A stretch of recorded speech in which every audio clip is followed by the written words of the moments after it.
Or who tells me when to go? And that's what we're talking. Time to go? Time to go. You're unmuted. They should be able to hear you. Okay. Let's.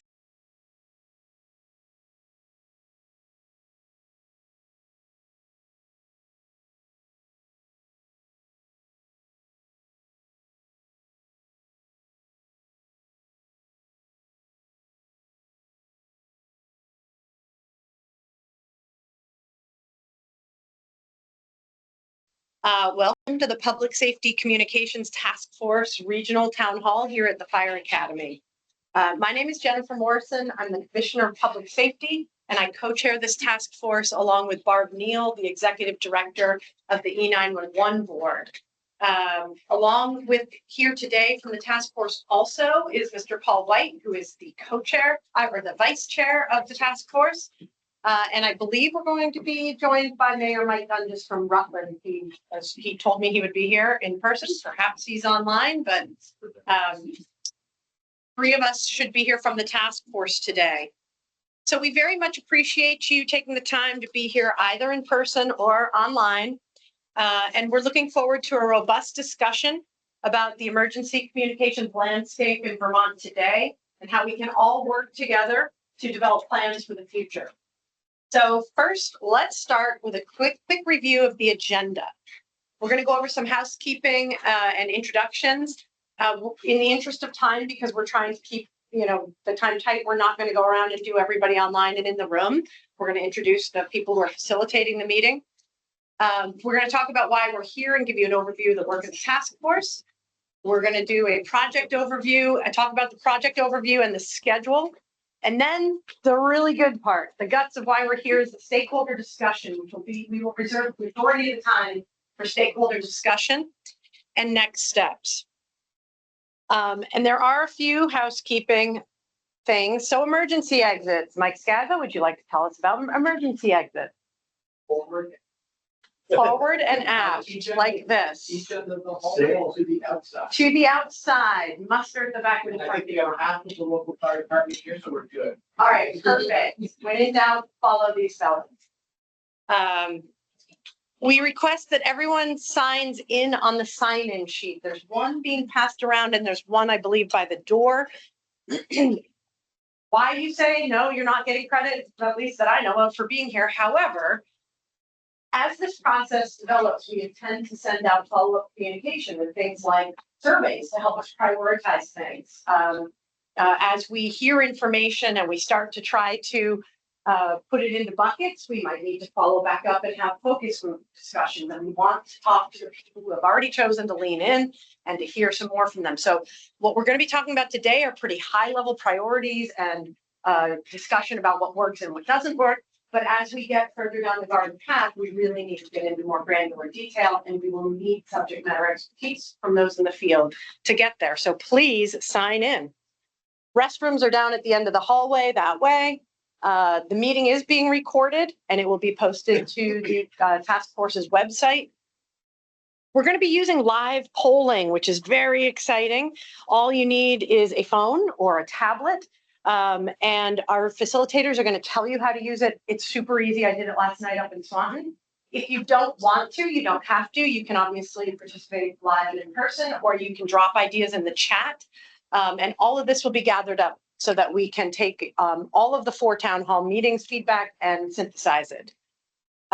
We are here today to talk to public safety responders and the elected officials who help make decisions either at the local or state level. There will be opportunity for the general public to weigh in. We're going to be hosting 2 what we're calling listening sessions. So anyone who has an interest, and that frequently includes the people that we serve, right? The people who call us when they need help, and other folks. So there will be listening sessions intended for the general public to contribute.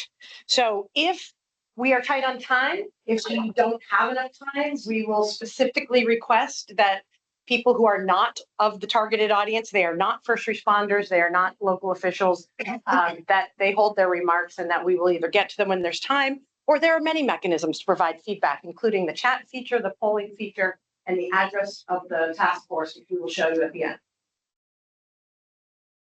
So a quick history of the task force. In 2023, as part of the big bill or the budget bill, which was called Act 78, the Vermont legislature created this task force and tasked us with the planning and implementation of a reliable, secure, and interoperable statewide public safety communication system. The scope of the work outlined in Act 78 is big. If you've never read it, I'd be happy to send you the excerpt because the budget bill itself is hundreds and hundreds of pages. There's about 5 pages that speaks about the creation and the scope of work of this task force. The task force has been meeting on a regular basis since the end of June in 2023, and we have hired both a project management team, which is Televate, that I'll tell you more about, and they are the trusted advisors of the task force. And we have also hired the system planning consultants. Their company is called Mission Critical Partners, and we hired both of those in 2024. And so with their help, the task force has established regular stakeholder updates, and we're in the thick of one of the phases of work, which is, excuse me, data collection and analysis of the existing landscape out there, and also stakeholder engagement plans. This is obviously the beginning part of the stakeholder engagement plans. Pretty soon, you're going to hear about the status of the project and the timeline for the future from our project management team. But I want to stress 2 important things to you before we get into that. We appreciate and value all of your input and feedback. We look forward to hearing from you about what is and what is not working for you now, and what your priorities or dreams, wants, wishes are for a future statewide communication system. And the second thing that's really important for folks to understand is that the task force, all 7 of us, we have no preconceived notion about what the future system should look like. We are not going into this process with a, yeah, we'll play along, and then this is what we're going to suggest. We have no preconceived notion, and we specifically tasked our consultants with providing us with multiple options of what a future statewide system might look like. And again, we'll be coming back to this community to ask for feedback once we get those suggestions. In addition to the matters that you all will likely have significant interest in, there's other pieces to this very complex puzzle. Like that, there's a lot more that needs to be sorted out other than just what does a system look like.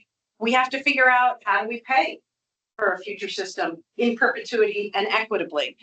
How do we best leverage technology to build a system? So as you can see, this is a huge project with a lot of moving parts, and this is kind of the operational side, one piece of the puzzle. So this is our opportunity to hear from boots on the ground and local officials about what you want from a future system. So this is a slide with the task force members on it. I'm not going to read it, but it's, as I said, myself and Barb Neal, Mike Donges and Paul White down in the lower left with the cute doggos, Ron Kumetz, who's the chief of the Alberg Fire Department, Mike Wright, CEO of Calex Ambulance up in the Northeast Kingdom, and Jim Mack, who is the PSAP administrator at the Shelburne Police Department, which dispatches for dozens of agencies. Those are the members of the task force. They each are representing a certain constituency that is called out in Act 78. So these positions were all legislatively dictated that there shall be one from this one group, etc. And that's the cast of characters. We are ably assisted by our team at Televate, Rick Burke. Where's Rick? Rick Burke and Dominica Curry. Hello, everyone. And again, they work directly with task force members. Remember, we are all 7 of us are people with day jobs. This is another task on top of our already massive books of work, right? So this is another task. We are subject matter experts in teeny tiny portions of what this project entails, but we are not technologically expert. We are not, all these things. So Televate brings that to us as the trusted advisors of the task force, and we rely on them heavily. And then the other group of consultants that we are working with are our system planning consultants, Mission Critical Partners, and they're mostly right here. So we have Rance Duffy, who is our project manager, and Bonnie Maney, who is the operations senior advisor, and she will be facilitating a good portion of this meeting. Scott Neal, who is our wireless LMR expert advisor, and Gigi Smith, who is an operations subject matter expert. and she handles a lot of the technology pieces of this as well. So thank you to the entire team for being, oh, sorry, Phil, I missed Phil Sisk from Mission Critical. That was so rude of me. He even brought me cookies from a great bakery. Got here late. Somehow Apple thinks you're supposed to come here around the back. Oh, only when you're jogging or rucking. Yeah. Yeah. So Phil Sisk, also from Mission Critical Partners. So thanks for being here. I'm going to hand this over to Don McCurry from Televate, and we're going to go through the project overview and schedule. Thank you very much, Jen, and good afternoon to everyone here. Thank you all for coming. We appreciate this. I will have a brief piece just to go over a brief overview of the project and the schedule, and then we'll get into the meat of the meeting with all of you providing us with input. As Jen mentioned, this project is based on what was described in Act 78 for the task force to do, and it was to provide recommendations for a secure, reliable, interoperability statewide communication system. And that is going to encompass a lot of different types of systems. When they say system, it's a very broad nomenclature. It's not just the console system that you may sit in front of during the day. It's not just the radio system that you operate or use to dispatch first responders. It's that and all the staffing, schedule issues, governance, funding, all of those issues that go along with it. So all of those items there you see under considerations, they're all fair game for discussion today during our meeting. Our project is starting out with, as Jen mentioned, a very deep data collection process. We are trying to assess as best as possible the current environment of all these considerations for dispatch service within the state of Vermont. So we are doing that through a number of different methods, including a data questionnaire, which we sent out to all 38 dispatch facilities. Does anybody participate in filling out the data questionnaire? Thank you very much. I know it was a long and arduous process, but we certainly appreciate that information. And the team is now working to analyze all that. In addition to the data questionnaires, there's a cyber security assessment that is ongoing. And there's also RF system documentation and planning. So we are also looking at all of the different radio systems that are used for communication from dispatch to first responders. And there are certainly hundreds of them throughout the state. We're doing that by contacting, each of the individual agencies, working with some of the major radio shop vendors within the state, and also by looking at FCC license information.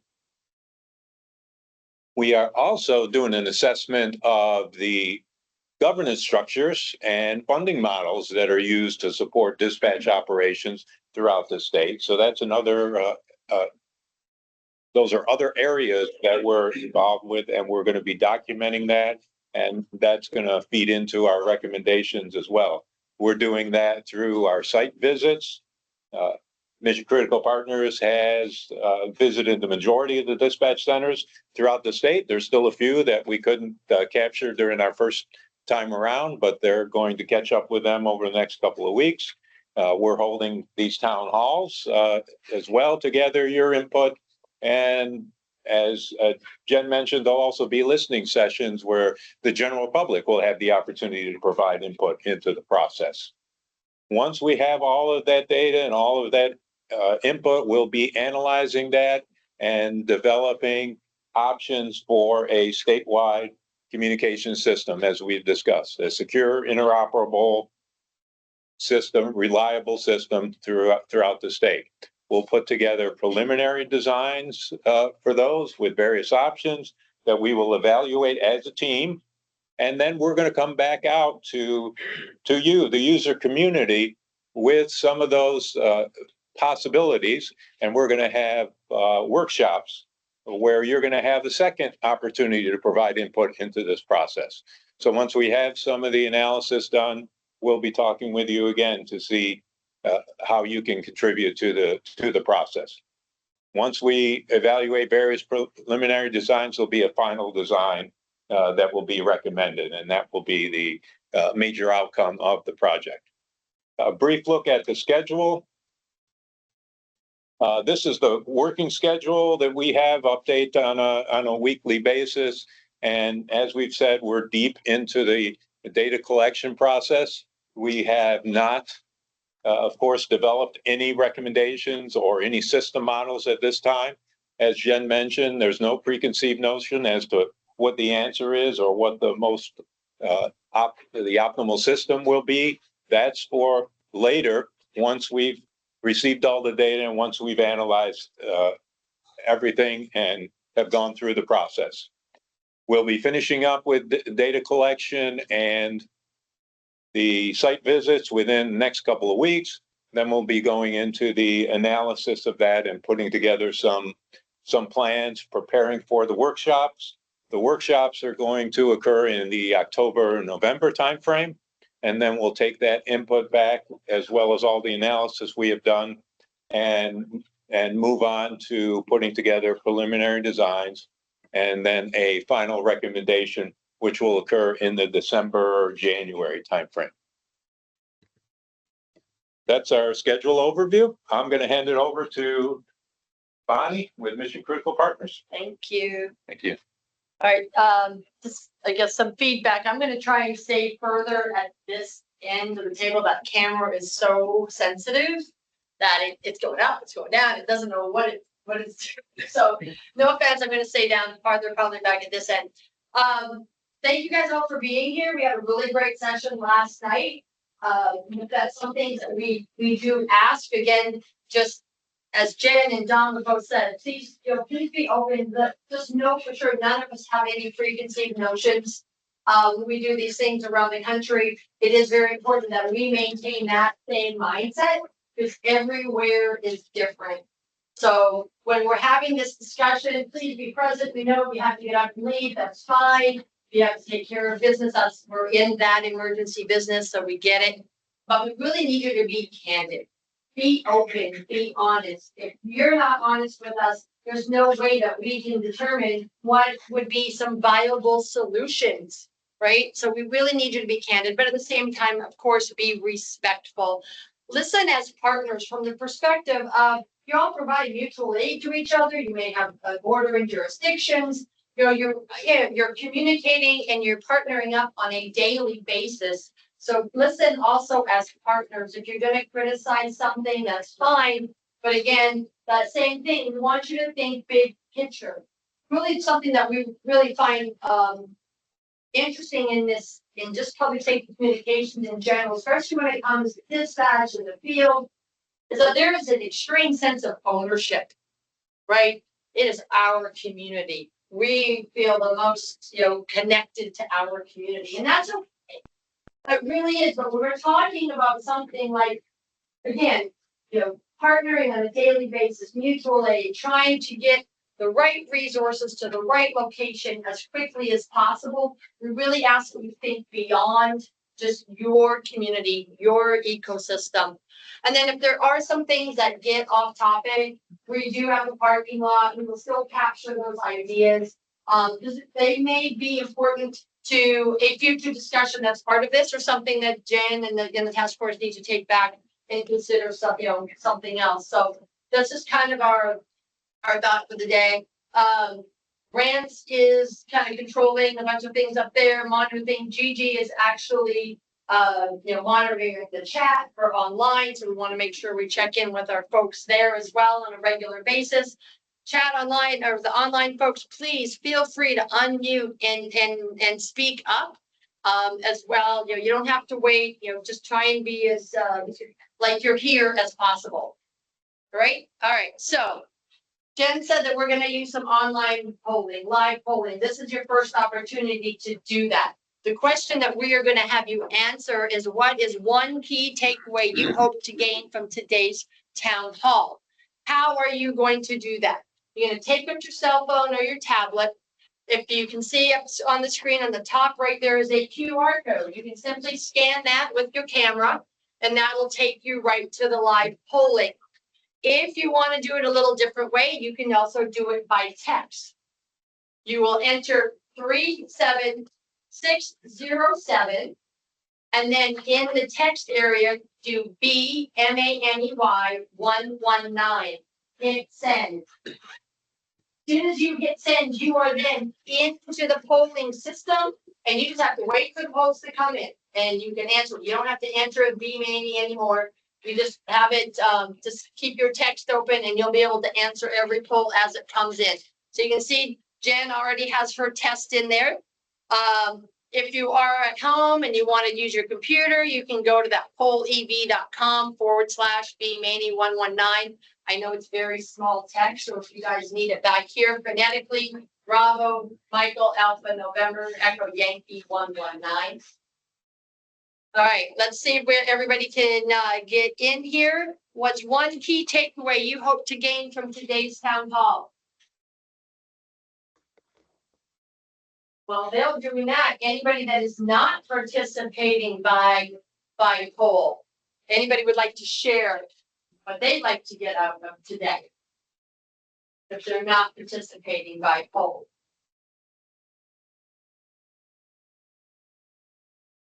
Everybody's participating by poll.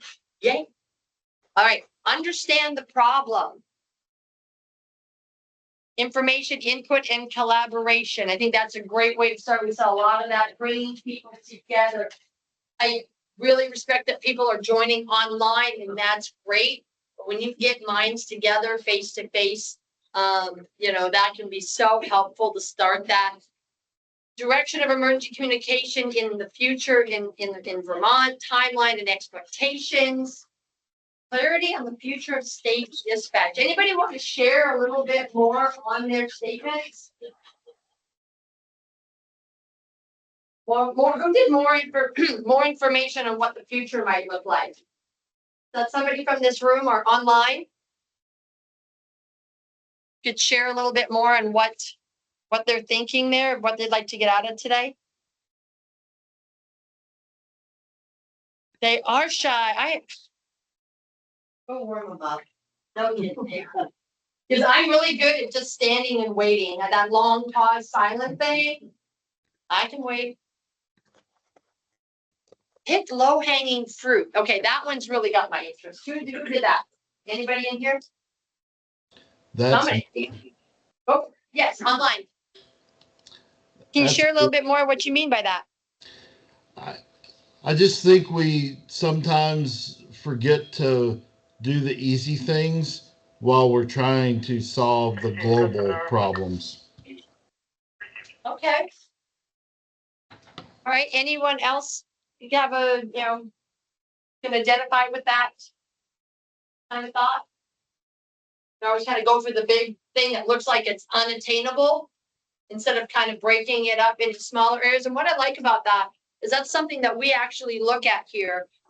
When we're looking at standards, best practices, and those types of things in public safety communications, we're always like, oh, we got to get that standard, right? Got a lot of firefighters in here, so NFPA 1225, right? Oh, we have to have everything that's in there. But if we're starting at 0, sometimes getting to 100, that's just unrealistic. It's impractical, and we're just going to cause problems. What we like to focus on is how do we start moving the needle? How do we incrementally, with gradual progress, a statewide system that's reliable, secure, and interoperable is nothing that's going to happen overnight.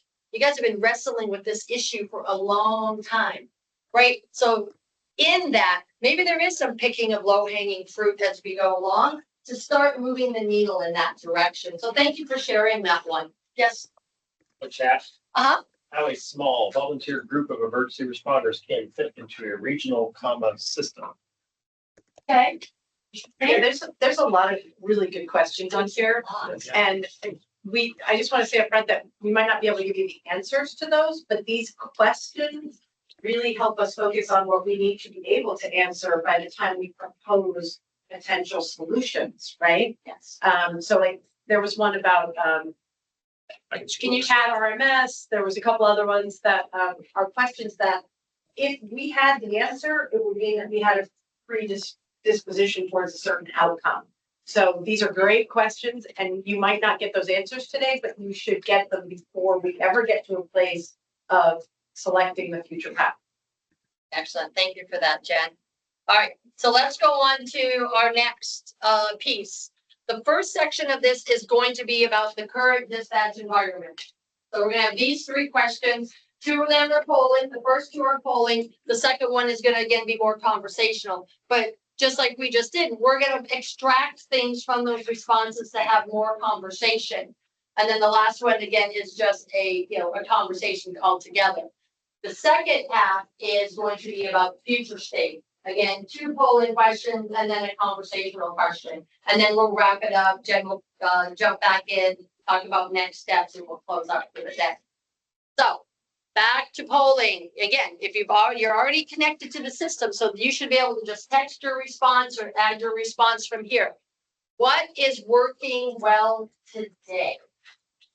What would you want to keep being able to do with your system today, the way it's working? Radio, dispatch, mutual aid, all that kind of stuff, the way you communicate today. What is working well? Anybody that's not, or anybody while they're putting their response up there want to chime in verbally? Anything on chat? Nope. Anybody online want to share while they're entering their poll? Something that they would like to say that is working well today? Very little. We kind of got that impression last night too. We actually had to flip this question around and talk first about what's not working well, to be able to get to anything that's working well. So it's functioning, okay, that's a positive. What kind of experiences? Whoever put up very little, we experience daily challenges.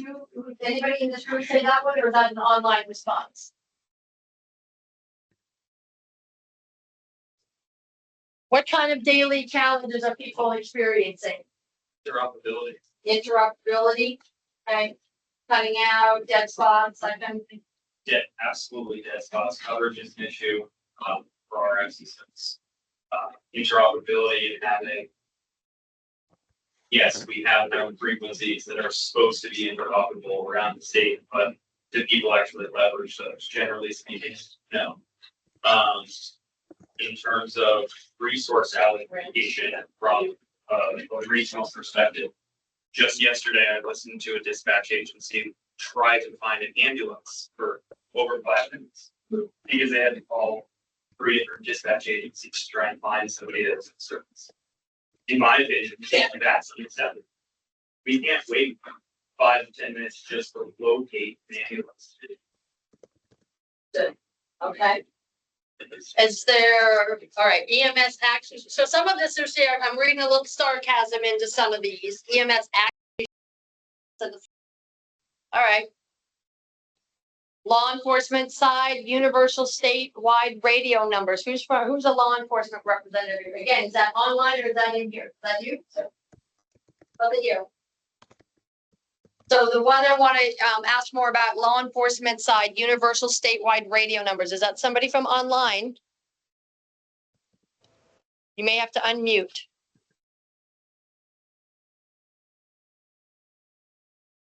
Not from in here. Can you relate to this or share something from that? Is that something that's working well? It doesn't exist.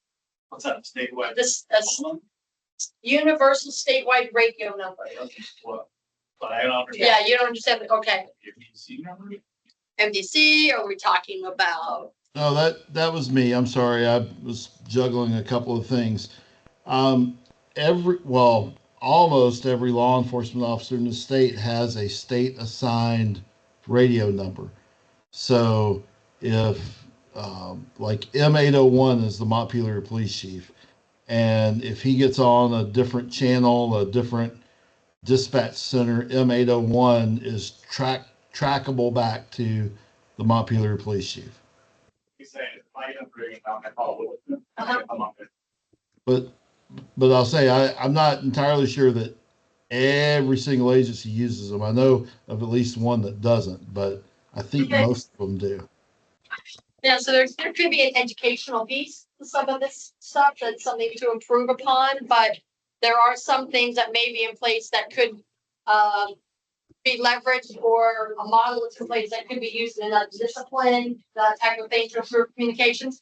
I like to, I'm seeing there's a lot of, kinds of praise for the dispatchers, veteran dispatchers, that were at all 4 prior dispatch centers. Washington, and who's the Washington County rep? Is there anybody in Washington County? That's part of There, that's big work. Oh, That's the big okay. work. So So, Gotcha. so Washington County covers fire and EMS district into Vermont. So Dorset, Fairhaven, they all pay for service over there. Mhm. So I think what they're talking to, I'm on board. If you listen to that dispatch center, it's just how it's run. It's very efficient, very effective. It's a one county based, there's a EMS dispatcher, a fire dispatcher, and a police dispatcher. They all know the area. Got you. Yes, That's Yeah. and that's a communication center. Yeah. It's not a dispatch center. Correct. It's a communication. yes, we want to be referring to everything right now as a communication center, because that is also different than a CSAC, public re-entry point. Now, Gigi and Rance have gone to a lot of centers. We're Yes. actually, this next 2 weeks, we're gonna get ready to see that this year. Washington County Next week. also answers 911. Yeah, so they are a PSAC. We have a tower, so it's on the border, and they might get Washington County. Right. Washington County will call us or transfer to Vermont's dispatch center to respond to 911. Yeah. So transfers, Richmond, you have so many communication centers. I know there's some that they're actually get called different places, be it law enforcement, fire, and EMS, probably 3 different places to respond to one call if they all have to go to the same call. Those things are very, very challenging. So Gigi and Renzo are saying they've gone to a lot of the centers. They're going to finish up next week, but we've had MCP's had teams of 2 coming back up and visiting all 37 for the last 4 to 6 weeks. So hopefully some of y'all have seen them. If not Gigi and Rance, come some other members of the team. Everybody has been super inviting, super open, very candid in some cases. And so we're taking all of that information in as well. Anything else that you think is working well? Hanover, New Hampshire dispatch is also a rock star. So again, not talking much about ones in your own state as much as the ones on the borders. Well, just to add to that, Yes, we go back prior to some administration, consolidate, prior to what administration? some Shuttle, okay. consolidated report or 2. And I wasn't around prior to that. But I could say Rutland process at the time. Absolutely. Anything you needed, they do. With dispatch, I put the board dispatch, the dispatch is priority, because I call Lauren Moulton. She would say, oh, that's this. She would know because they only did a smaller area. What Washington County is. So they were comfortable at it. Okay. What happened is they consolidated down to 2, and we have this mess that we have now. When did that take place? Whenever someone was done. So that's a big deal. And then you have a staffing crisis because you moved it to funding. Why would you take it out of the Rutland there? Where you have 15,000 people in the city, and then when you add a larger region, your population is 100,000 looking for jobs. You Putney, where you have 1,400 people that move to Paul Vermont. Mhm. You're not gonna get people. Yeah. Why would you drive from Rutland to Putney for a job? Sure. It was a dumb it was a dumb move to put it out in remote nowhere. And then you have dispatchers that go there, they're like, oh, I can make money in New Hampshire, so we train them, they go across. The problem is that location centers there. Wilson, I think, has a staffing problem, maybe Jen can talk about it. Williston is a difficult staffing problem because the job market there is. Correct. I mean, who'd want to work nights, weekends and holidays when you can get paid the same or Well, that's more law to enforcement. work anywhere else in Chittenden County industries, right? We make Westminster has money. fewer staffing problems than Williston, but they both have challenges. And I like you brought that up, because that's another thing that we have to be very conscientious about, is where are, if there are cases where people should come together, right? What is the job market? What does cost of living look like in these places? Is that doable? An example I gave yesterday, we're working with a county that has 5 911 centers, 5 actual PSAPs, but their county covers almost 9,000 square miles. And they have a mountain range running right down the middle of them too. So it's like, how do you say, oh yeah, you should go to a 911 center? So, you say, we have no preconceived notions. You have some geography challenges, radio challenges, all of these kind of things. Workforce challenges, economics. So we have to take all of that into consideration. So it's not hard numbers that we look at. We look at a lot of qualitative information as well, which is why we're here talking to you. So that everything that you fill out in those wonderful questionnaires, we can start trying to find that balance once we get the inventory together. Yes, ma'am. One of the things that I wanted to touch on in our dispatch center, very technology driven, Hartford, technology driven. We use our CAD system to build the response plans for the fire departments. We've integrated interfaces so that our CAD system will push to their reporting systems. We have station alerting. So we are very technology driven to try to keep up with the demands of the departments that we dispatch for. So are there things that you understand that you think are working well today then? And I think having a good CAD system and keeping up with technology is imperative. To be able to get the information to the first responders. And our first responders, as soon as we're dropping a unit on the call, they are getting it out over active 911, and then they're getting the tone, just because that's how quick our CAD system's pushing it out. And then they're getting the tone right afterwards. And we're also implementing the Phoenix system, which is going to also give them additional information, and it's going to use computer automation to do the tone for us. Right. Okay. So we can remain on the phone on 911, provide patient care. And yeah, technology is a big piece. Right. And from that, what I hear too, and what we heard, in other sessions, is that there is haves and have-nots, if you will. Right. Some of the other centers are, they've got the funding and everything to kind of go forward more in technology, but some of the smaller centers don't have tech. Right. You develop more, which will go our events. Right. I feel like there's some challenges there. Where do you find, funding and things like that to be able to leverage some of the advantages, some of the things that are working well? How do you bring that to more? One of the other pieces we're working in, I just had a grant that Hanover, New Hampshire, Hartford participating in for a CAD to CAD software. So when they put in a structure fire, we are getting notified. They're pushing data over to us. So we're seeing what they need for apparatus and vice versa. So that is still in the testing phase. Okay. But we were lucky to be a part of that. Awesome. That, so this kind of goes back to the questionnaire, why we were kind of pushing everybody. And if you have, I think most people have finished it. But this one is important because we asked about your CAD systems, your radios, your all of these things, so that we can kind of start tying in who has the same, who doesn't, where there could need to be technology support to make things work better. All right. Anything else about what is working well today? Yes.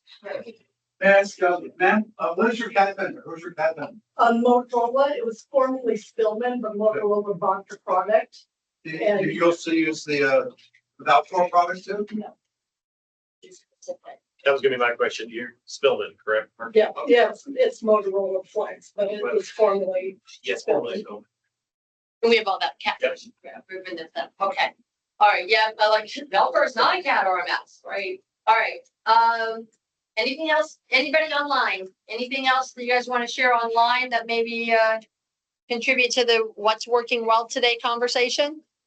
Anything on chat, Gigi? Nope. Okay. Let's move on to 180. What is not working well today? We heard a little bit from Chief Dickerson already back here, but not working well. Appreciate that. But that can start sparking other conversations, so we appreciate that. What is equity and who pays for what? equity and who pays for what? That is definitely something that's not working well. We know there's some agencies that aren't paying anything. So if we start talking about funding options and we say, well, now you have to pay, that can cause a little bit of ire and irritation. What does that look like? Belcor is not working well today. How? Dispatch side is good. the Belfort dis- itself is good, but the Uh-huh. dispatch piece, if you go to this phone, dispatch and the mobile, that's great. We used to have what she was talking about, but the mobile side, I think is terrible. Actually, the dispatch piece is Okay. what we see on the road in our EDC. Oh, all right, from the technology, not your dispatchers. No, No, you're actually the technology, if you put the mobile piece up against. Don't go, Okay. right down even the dark mode. If you put the dark mode, you must leave it on because you can't see it. Just even the way the information is relayed, still maybe create like a blog, Uh-huh. Valkyrie rating from the bottom up. So you actually find out what's actually, how it started, you have to go all the way to the bottom, and then start going back up to see. Because it's putting what's first. And At the most top. recent at the top, and then. Yeah. Everything subsequent. Got you. Okay. What else we got? Hate Valcor for dispatching, hate Spillman for report writing. Okay, fair enough. Interoperability for critical or Asher incidents. Who entered that? What's an Asher incident? Is that, yeah. Is that somebody online that noted that one? Police, fire, EMS interoperability for critical or Asher incidents. Asher is the acronym for Active Shooter Hostile Event. It's the NFPA term. Okay, that wasn't all caps, so, okay, I get it. All right. Yeah, unfortunately, we are still seeing too many. There is no. No interoperability. You don't communicate with the dispatches. State police. Okay, Instead of going radio, radio to radio. many years ago, the state mandated to be off for one radio on that high stuff. Mm-hmm. All the radio. Don't try to when they do.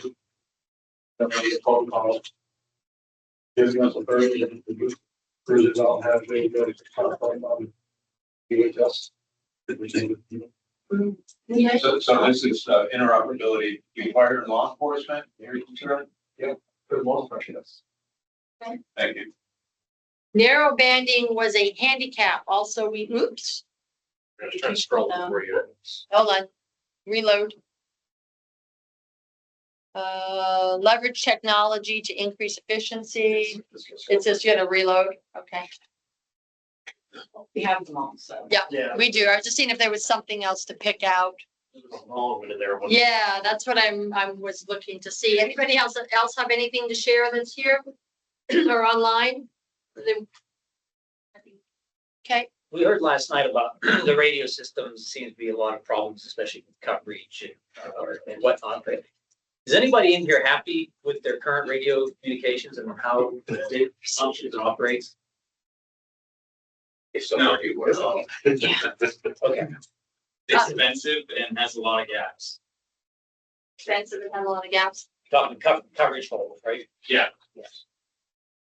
The one I want to kind of point out in the longer paragraph here, it noted training.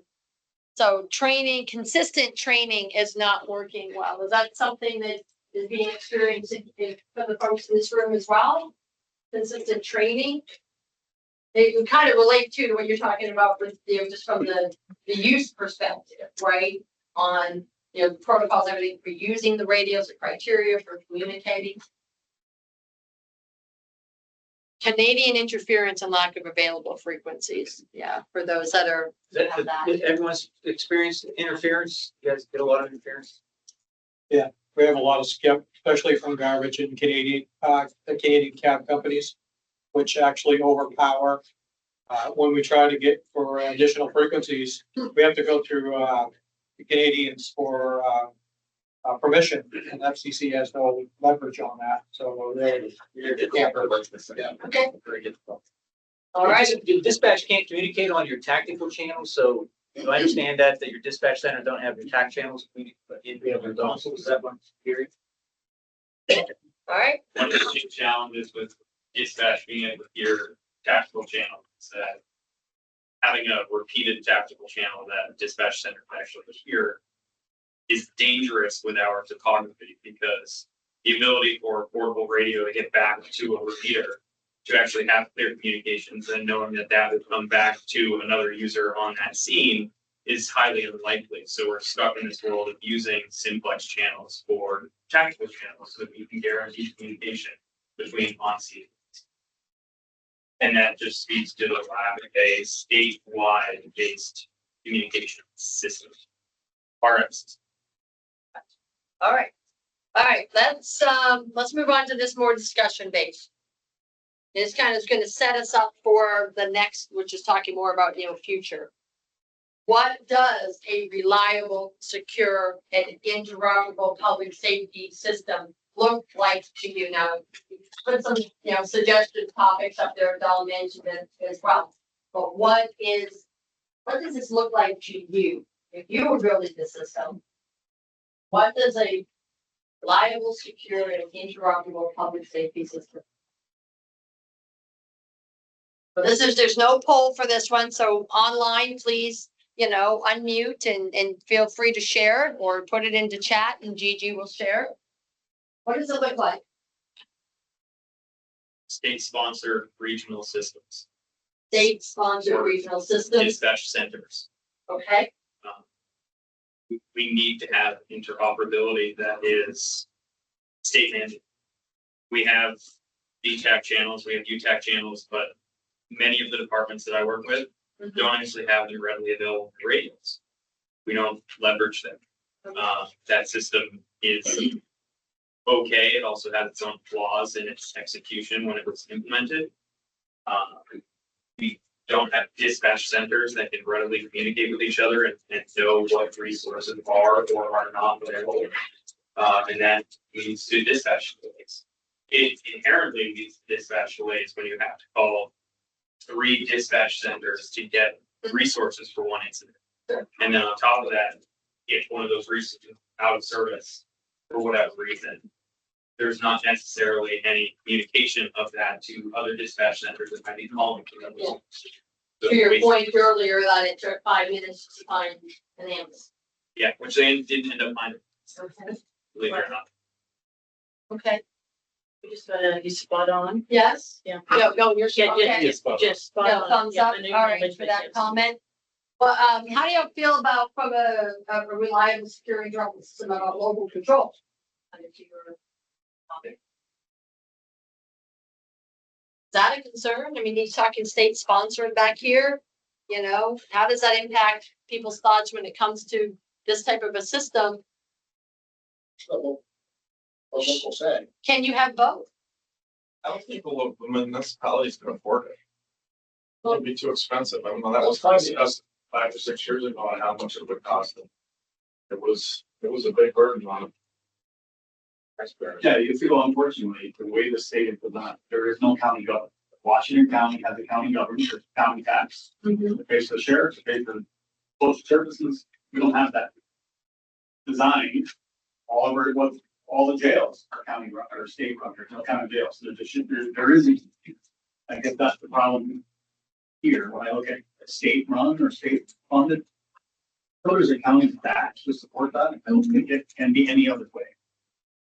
That to be state run. Okay. They want to. Sponsored. Thank you. Let's make sure we have a clarification between sponsored and run, 2 separate things. Yes, sir. I think the current systems are unsustainable the way they're at because there's no coordination. I think between the lack of availability of resources and our workforce during the day, the volunteer agencies are struggling. And so the communities that are supporting full-time services, and I'm not dissing volunteer agencies, they have to put food on the table. That becomes a struggle of not being able to coordinate. Hence, the gentleman in the back says, I have to look for 3 different agencies to find an ambulance.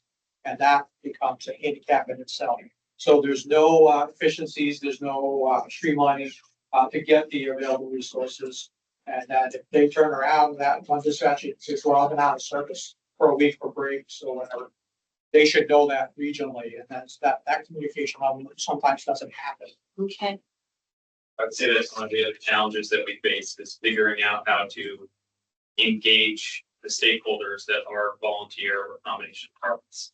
I mean, the majority of our first responders in this state are volunteer based, and it is very challenging to get with them the representation that they need to express their challenges and get them involved with that progress forward.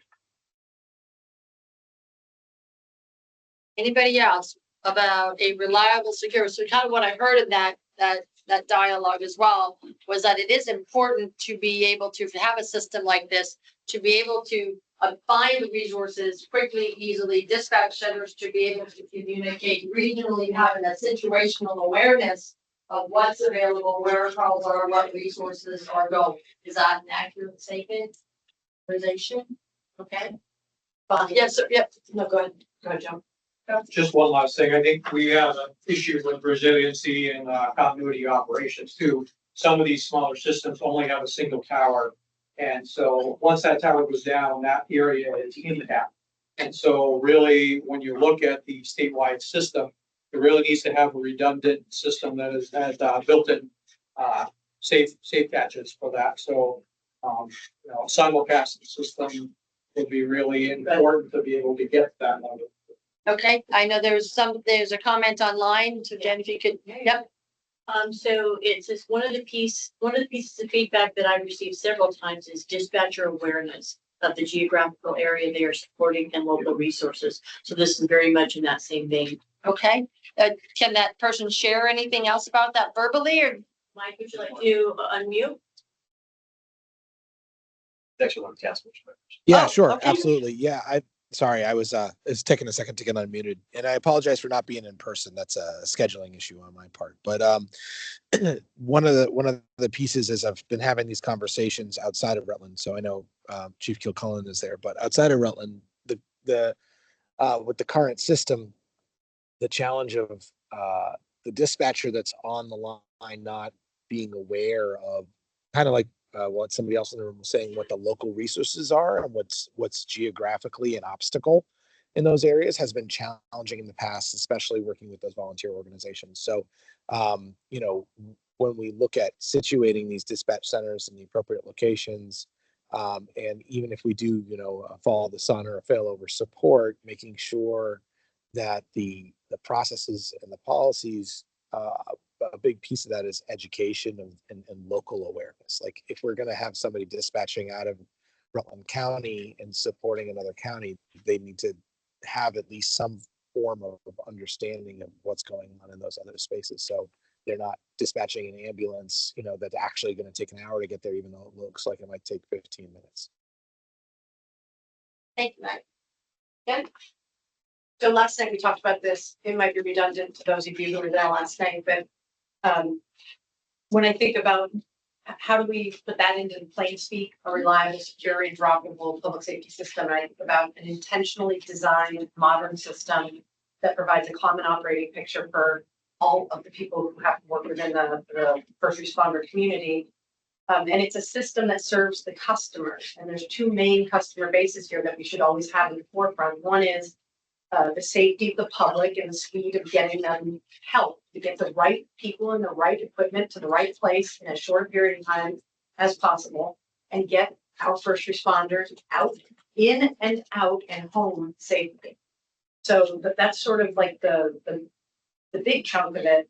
But then last night we spoke a little bit about governance, and it really is important to me, from my perspective, that whatever solutions we come up with around how centers or collaborative agreements are governed, that all communities and all services have a voice that's commensurate with their slice of the service population, that we do not repeat the past and build a police-centric system and then bolt on EMS and fire, that we build a system that serves all constituencies, and that the governance is not driven just by one big dog on the block.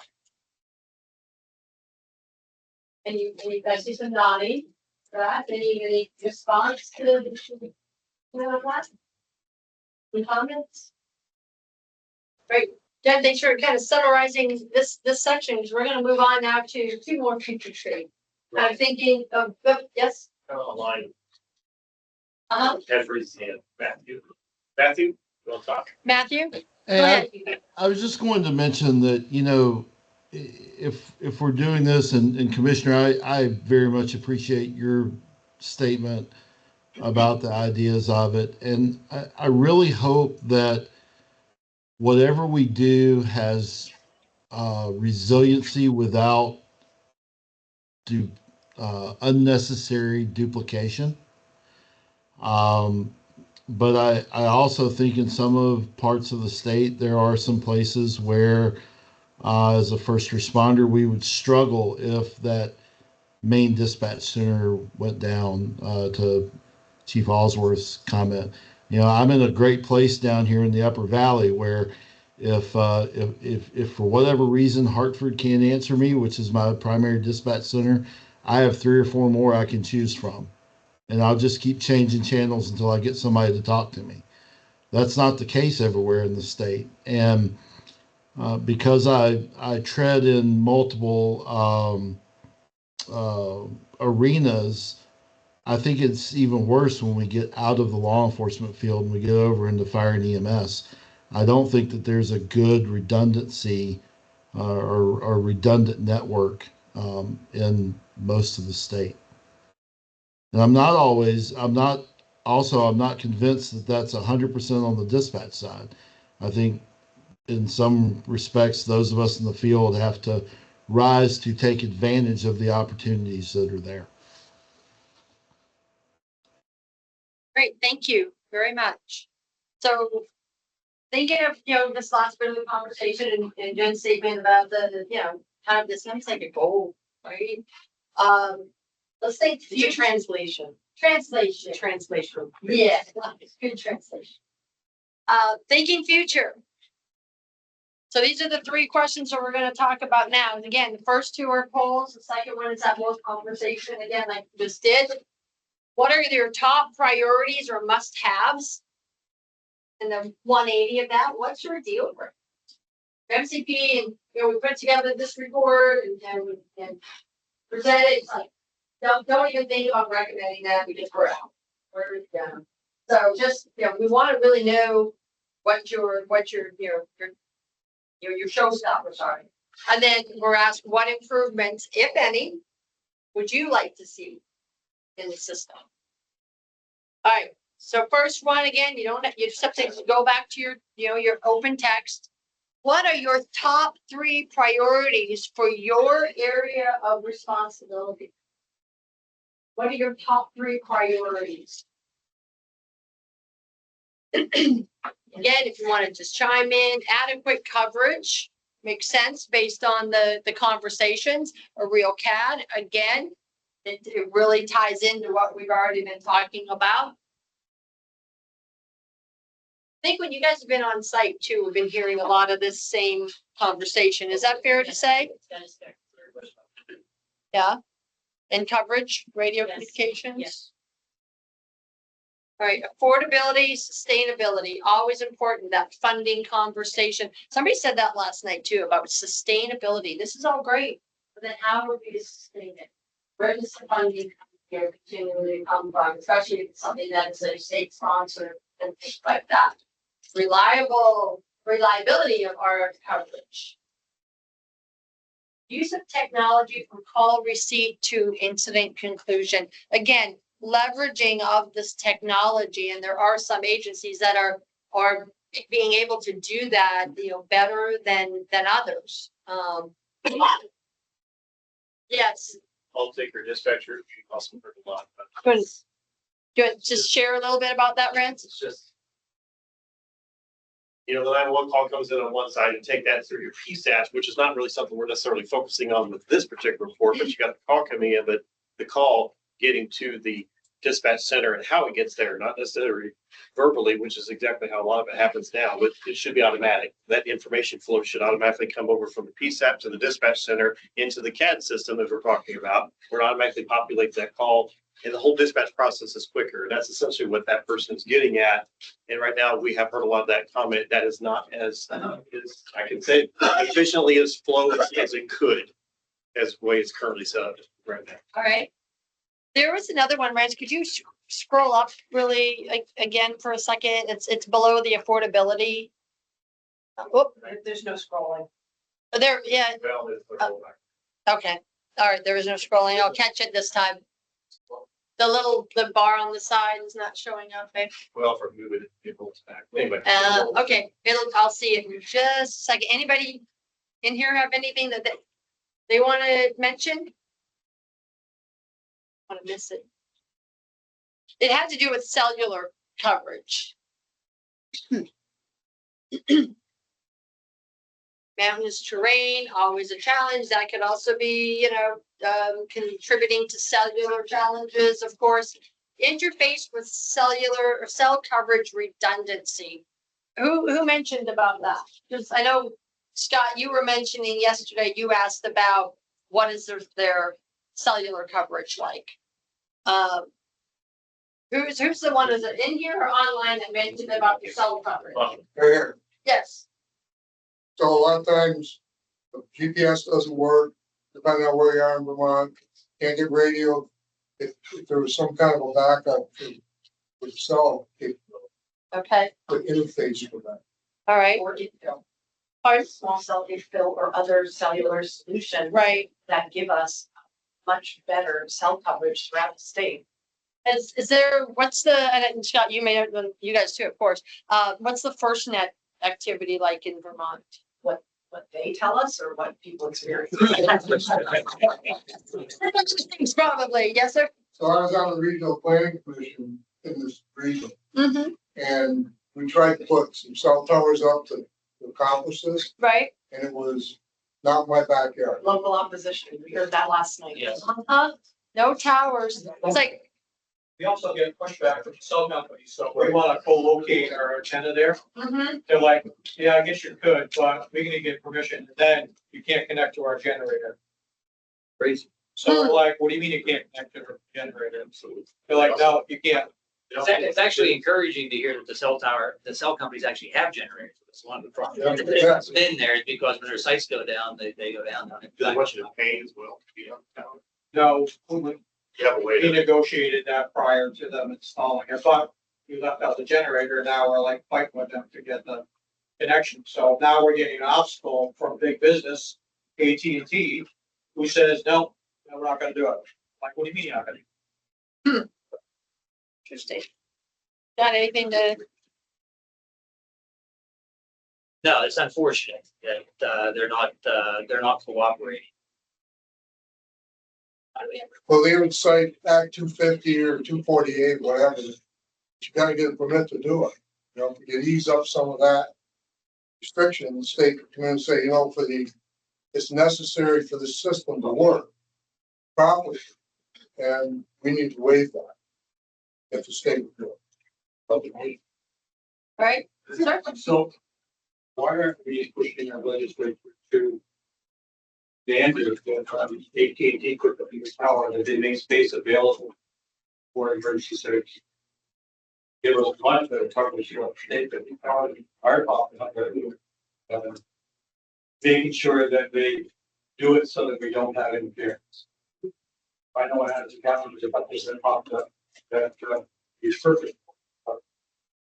Unless they're mandated to do it. The tower that sits in Bristol, Western Fund pays over $6,000 a year to use it, and the fire department pays over $6,000 a year with a 5% increase at the time you sign a 5-year contract.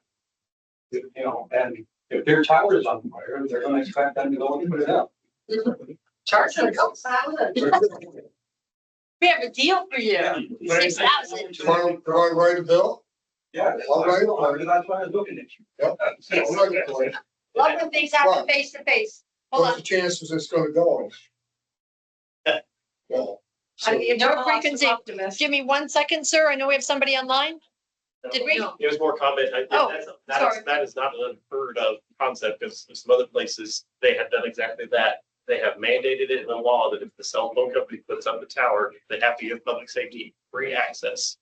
Got you. So that is, I don't. But I they're just- not gonna give your PD a Everybody. space and your fire department and your EMS and your whomever, they're going to give a regional or a state run. Right. I just want to make the point that It can't it's not a, you're not paving new ground here. There may be some language already existing for that bill. Sir? I would assume that part of the final report would include options for legislative action with language.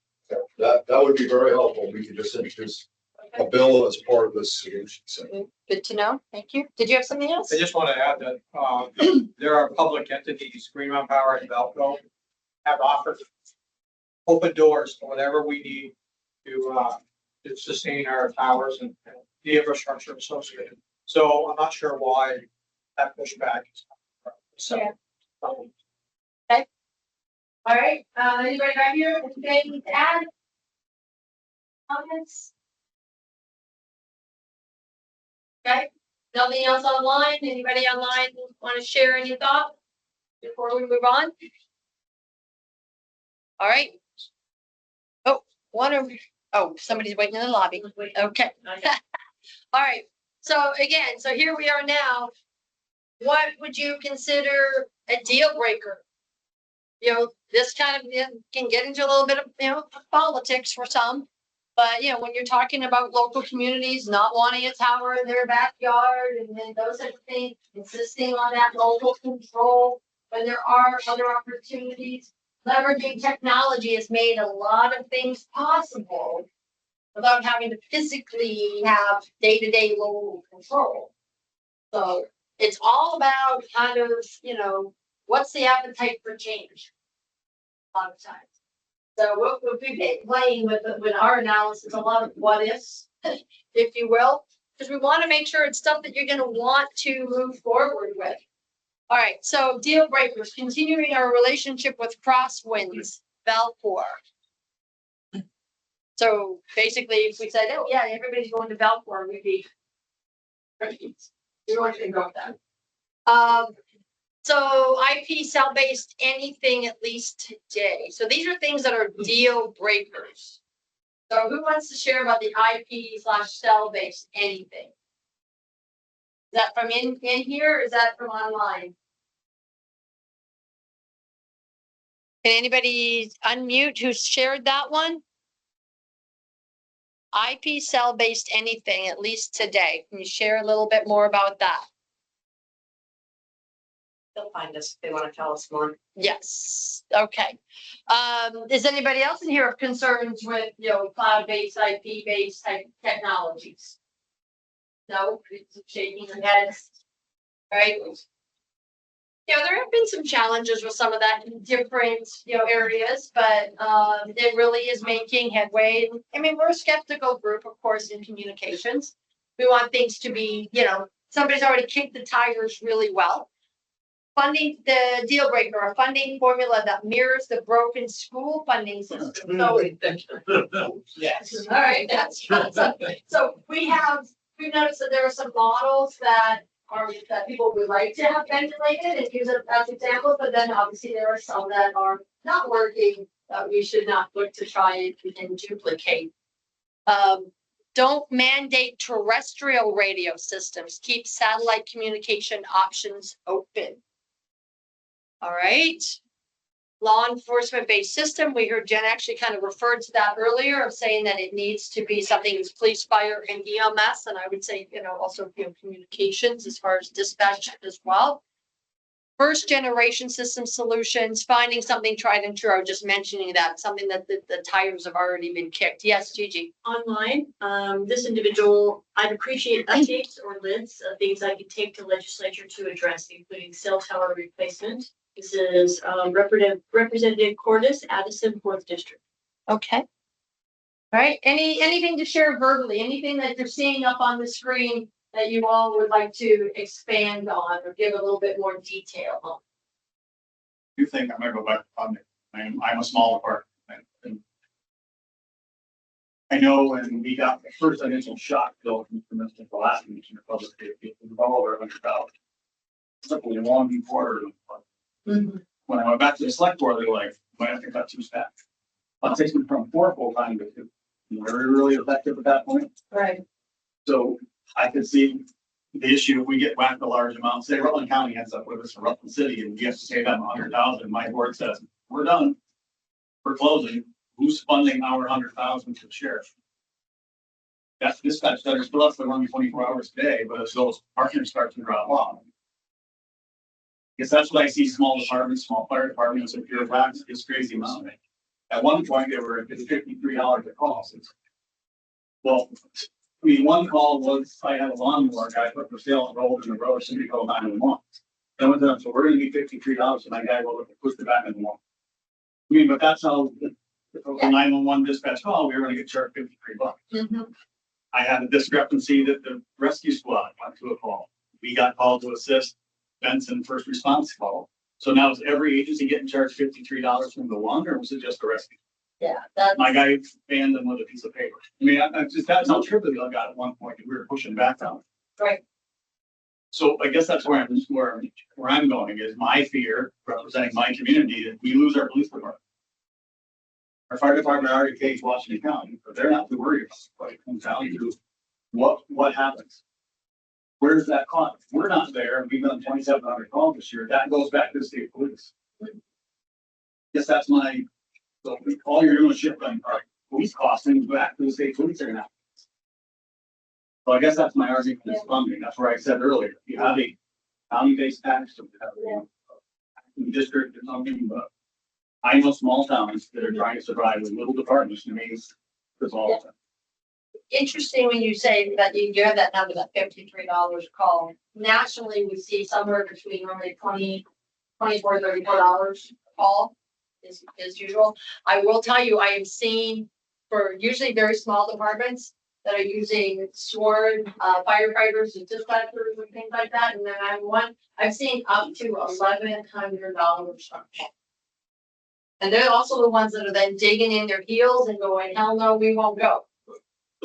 But, then once their constituents start hearing how much their tax dollars are paying for a call, that's when they start thinking, maybe a tower isn't so bad. Right? But these are things that we're looking at. That's why we've asked for budget information in these questionnaires as well, and call volume, so we can calculate these things out for you too. Yes, sir. No, it's just, looking at the other disciplines, it's one thing to say, if it gets too expensive, we close our police department and the state police will have to respond. If you close your fire department or your EMS department, there's no backup agency. So closure is not an option for every. Is it the police department, the fire department, or support response, or is it, where is your communications center located? Where is that dispatch function located? Does that have to be, in your town as well? I will echo with some of, so Steve, from what we experienced in Putnam County, I will echo some of the other comments that we've lost a lot of quality of service, and we lost local dispatch knowledge. Just today, my department received dispatch, a call that was in out of town. Now that's an unnecessary delay because local dispatch may not get that. And we close that. So what's the turnover like in your agency? Dispatch turnover. Oh, he's with PSAPs. He's a PSAP? He's a part of, Okay. you're talking about when Rutland PSAP went away, we consolidated. Westminster. We're back at the 4 to 2. Got you. Okay. It worked fairly well with 4, but when they went to 2, it became a disaster, which we told them was gonna happen. Right. I mean, I had to testify in front of the house. On the closures, and in there was a senator or house rep that was very well versed, and that when the captain testified, he basically looked back at it and said, wow, this is going to these regional centers. He goes, well, that's the exact opposite of you guys using directly to close. So the same argument was what they used, it was just reversed, like we can't do it. Well, I guess the immediate problem solved, open 2 centers back up, go to 4, I see what it is. You have the $11 million that was there, open them back up and run them, and then put a Band-Aid on and stop the bleeding. In case it worked. It wasn't perfect, but it worked. What we have now does not work well. And I'm gonna bring that up because that's probably something that would throw like a different. Right. Column, because if there wasn't. Some sort of There was local. some type of. So if I'm hearing you say, when you had 4, there was better local knowledge of the dispatch. Most local number average. local better every day, because there's regional. I think if you take that and you pair it with technology, so you've got address geobasing that's giving you the proper agencies for the addresses that are being put in, and add in response plans for the fire departments. I get the feeling that state police doesn't necessarily help or cater to their fire and EMS agencies. I've heard that, they're toned out and that's it. They don't want any communications from them after that point. I don't know if that's true or not. That's Well, if you add more dispatch systems, that cuts their workload down in Westminster. Sure. And they have a lot to do, So that added workload. I would say. Well, you have an assessment too. It's about the level of service that people expect from the place they're receiving their dispatch service from. And the PSAP, what you said, Christian's here, he can tell you, but that sounds right to me. We dispatch you, we get the rigs on the road, and now you guys talk amongst yourselves. Because there is not the capacity inside PSAP to do that for 45, 60 agencies, right? But if you decide that you want to contract with Shelburne or St. Albans because you like the way they do it and they populate the people frame for you and the vehicle frame for you, and they'll call back the complainant and say, okay, just hang on, there's a little delay. Like that level of service is different than what you're getting in a PSAP. There's no doubt about it. With more capacity in the overall system, would there be flexibility to be a little more customer service oriented? Maybe, I don't know, I don't work in that environment, but I think this is all part of what we have to consider as we look towards the future, which is what is the baseline level of follow-up, staying with a call from the time you dispatch the apparatus and the people through to completion. Like, what is the baseline we're willing to live with? And then you have to build the capacity to handle that in whatever the future scheme is. Right. Yes, sir. I think there's two issues here. There's the additional infrastructure to take the call and put it out, but also the infrastructure in the airwaves, that there's really two issues here that one, how do you take it? How do you record it? And two, how do you transmit it out and keep track of those departments? I mean, it is a safety issue. For the guys in the field, somebody transmits a man down, there's nobody there to answer it. Sure. That's an issue. And so I think there's two major issues here. All right. Well, when you say that too, when you think of the infrastructure, whether it be radio, I'm thinking more technology infrastructure. Something we're talking about in some of the facilities. Again, the teams have gone around, they've been to every one of the centers, a couple more next week. But, also are the existing facilities, are they capable of housing or taking in new technology networking infrastructure to support some of this technology? There could be some challenges there as well. Right? But the state also isn't prepared to embrace technology. LTE coverage is not there. Satellite's not 100%. We get a rip roaring snowstorm. You don't have satellite. It does not replace a hardened, resilient LMR system that allows that guy that is in the fire, inside of the fire building, to be able to transmit out, say, I need help. I need help now. So that hardened, resilient LMR system is important. Integrate into the technology. Okay. Anybody online, anything to share verbally or chat, Gigi? One of the chats I got is. Speak up a little bit. Yeah, is that they've heard from many constituents that are concerned about, they won't receive emergency alerts of imminent flooding because they don't have cell service. So again, touching on cell service. Okay. Now that can be an emergency management side of the house, but if they're not being able to get the alert to be able to evacuate, it's going to be kind of Daryl's. Okay, thank you for that. Hey, Let's move it. Oh, yes. A minute ago, someone, may have been Commissioner Morrison, brought up, standards and timelines and stuff. And I know, at least in places where the call is answered by a PSAP that is not also the dispatch center, I don't think we're making I think it's a 90-second standard. Joe, you might know this off the top of your head. From the time the call taker picks up the phone till the time the first dispatch goes out. I think it's a 90-second standard for NFPA. I don't think we're meeting that with our disparate PSAPs and dispatch centers. Yeah, there are considerations in 1221 regarding whether that call is transferred or not, but generally speaking, that's that.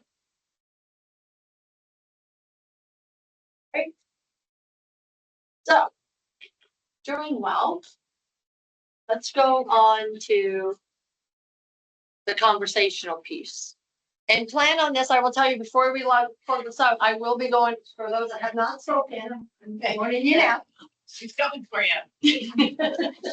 You will, I'm gonna want to hear from every single one of you. We will go around the room. So any immediately thoughts, comments, what improvements, if any, which it sounds like there's gonna be a lot. What improvements, if any, would you like to see in that secure, reliable, interoperable system? Or in your system that would make it into a secure, reliable, interoperable system? And then again, this obviously is not polling, so require the interaction. What would you like to see? Simulcast. Simulcast? Okay. What else? What the commissioner spoke of earlier, is keeping this a public safety. It as a circle. Yes. Everybody had a piece of the pond, right? And if public safety, and we could all sit together, work together, and have something protect our citizens. Mm-hmm. Well, and remember, y'all are citizens too. Right? And something that we like to talk about when we talk about, especially from an elected official side or a governmental side, we may, as elected officials, may be responsible for a geographical jurisdiction, right? A geopolitical jurisdiction. But you may have family and friends that live across the state, upstate, lower state, wherever that might be. You may be traveling, to go through your district. You may cross through several different counties or areas. What is the expectation of the level of service, not just for where your area of elected responsibility is, but your caring and everything, but for family and friends, and as you may be traveling throughout the state, right? And something that sometimes we don't kind of think about sometimes, right? Where it's, having that, Jen, like you said, that baseline, I'm not gonna say minimum, that baseline expectation of level of service that can be applied statewide. And then how do we achieve that? It's a good place to start, right? What other improvements? So for me, it's maintenance, preventative maintenance. That could cause a lot of coverage issues. It could be a bad antenna on the tower that's not taken care of. It keeps getting worse, but you guys call in and be like, it's a bad system, but it's a bad antenna that hasn't been taken. So when you get, Scott, if you can't see, you've done the radio service technology for the state. When you get complaints, tickets, what have you, for there's an issue. Yeah. How is that communicated to you? I mean, could there be some educational needs on how to report issues that would help you hone in quicker on what problem? I mean, we're like the first responders for staff in the sense of equipment. It is just state entities that we maintain. CSP is the big one, traditional AOT. But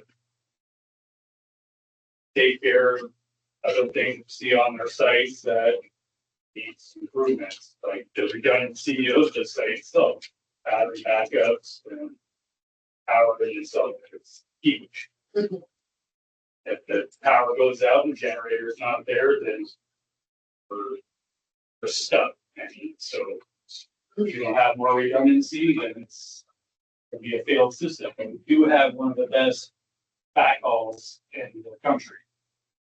So our radio network is top. Sought after by other states. Okay. Yes. Aaron, you want to unmute? We have somebody online? Aaron Clark. Okay. Aaron, go ahead. Oh, don't call me out. I have spotty service. That's why I had to shut my video off.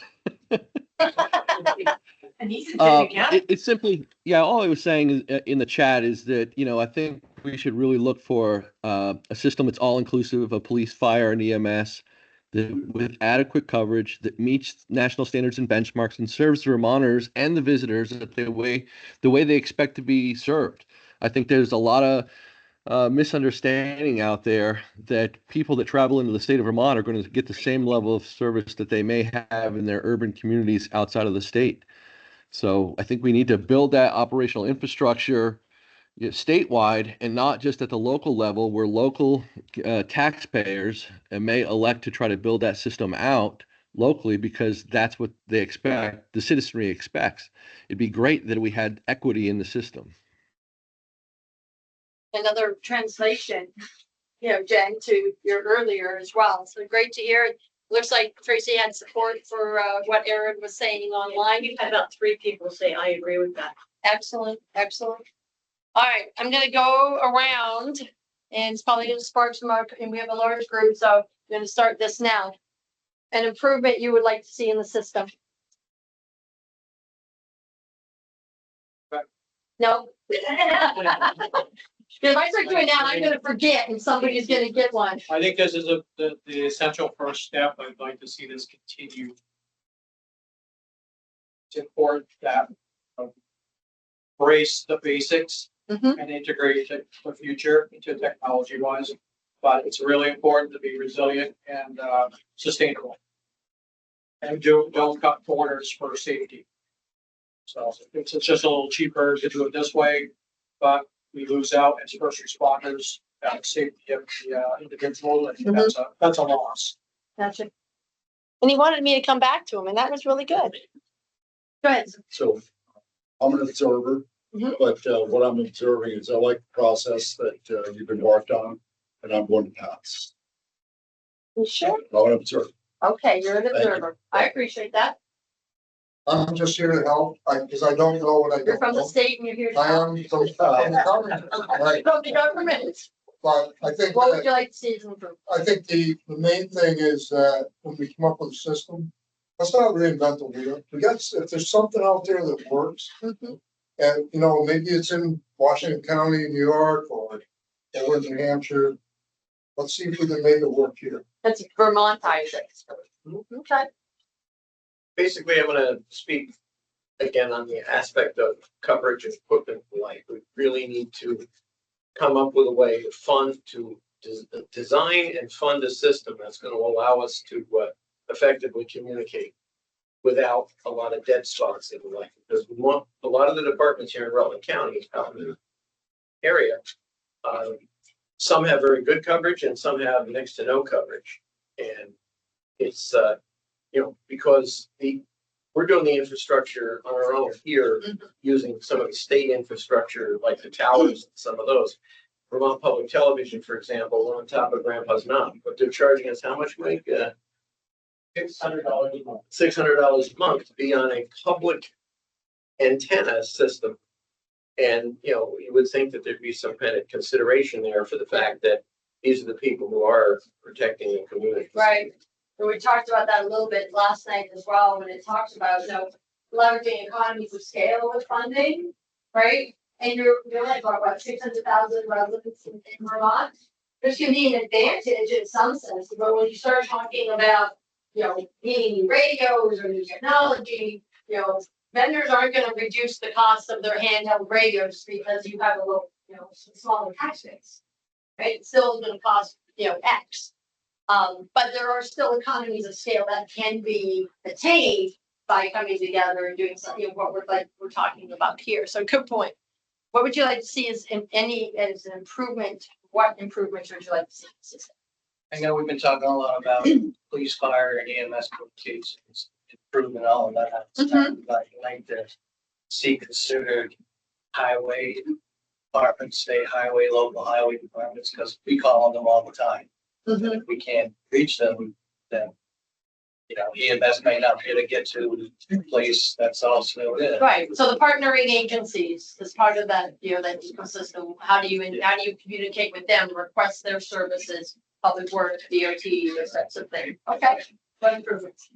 Well, what I've been harping on right along is using your CAD system to allow the dispatcher to do a better job, to have the information at their fingertips and programmed in there.